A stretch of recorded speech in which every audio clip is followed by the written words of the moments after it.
Hai semua, perkenalkan nama saya Tiarida Mainita Sidaputar dengan NIM 2030363. Saya dari jurusan Teknologi Hasil Pertanian Fakultas Pertanian Universitas Muhammad. Teman-teman, di sini kali ini saya akan menjelaskan atau mereview kembali tugas kelompok Bahasa Indonesia dari kelompok 7, yaitu bagian-bagian dalam karya tulis ilmiah. Dalam sebuah karya tulis ilmiah, pada bagian yang pertama itu ada halaman judul atau biasa disebut dengan cover.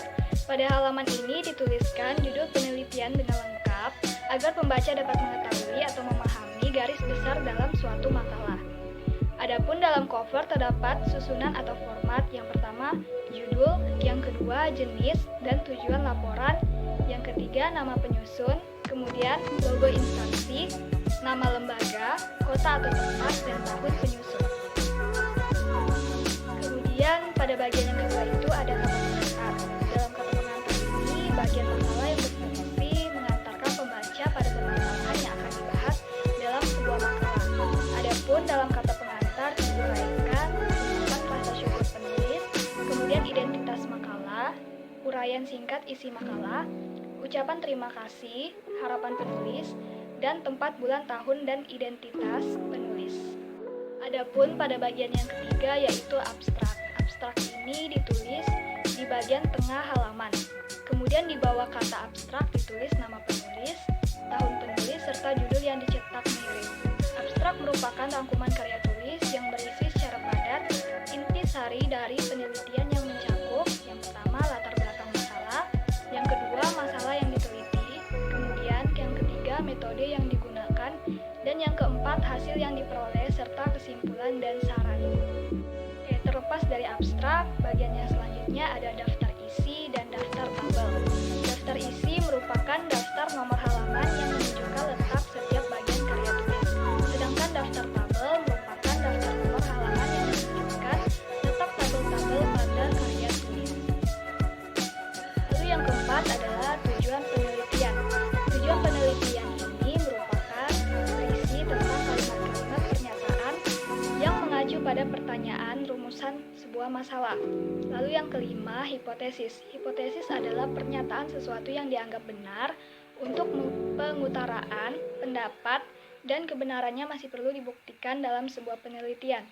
Yang keenam, manfaat penelitian, yaitu berisi tentang manfaat-manfaat dari sebuah penelitian yang dilakukan. Kalau tadi ada bab 1, kemudian yang sekarang adalah bab 2, yaitu landasan teori. Pada bagian ini, penulis menjelaskan mengenai teori-teori yang berhubungan dengan permasalahan yang akan dibahas. Kemudian pada bab 3, metode penelitian, yaitu menjelaskan mengenai cara atau sistem yang digunakan dalam penelitian agar terbukti atau teruji. Kemudian bab 4, hasil penelitian dan analisis. Pada bagian ini berisi tentang mengenai hasil penelitian dan analisis, temuan-temuan dalam melakukan sebuah penelitian. Kemudian pada bagian terakhir dalam karya tulis ilmiah yaitu bagian penutup. Bagian penutup ini terdiri dari yang pertama kesimpulan dan saran. Kesimpulan merupakan intisari dari materi suatu karya tulis ilmiah yang ditulis. Sedangkan saran merupakan pendapat penulis untuk kesempurnaan penulisan karya tulis lebih lanjut dan juga dapat merupakan masukan mengenai hasil temuan penelitian.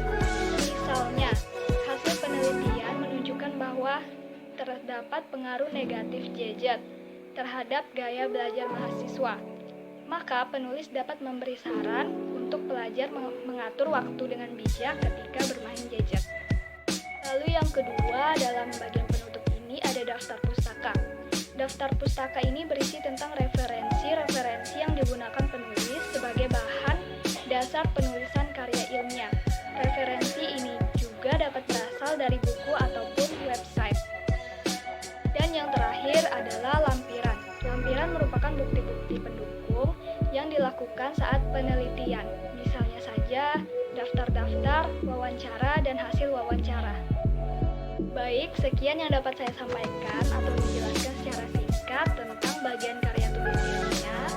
Dan jika ada salah kata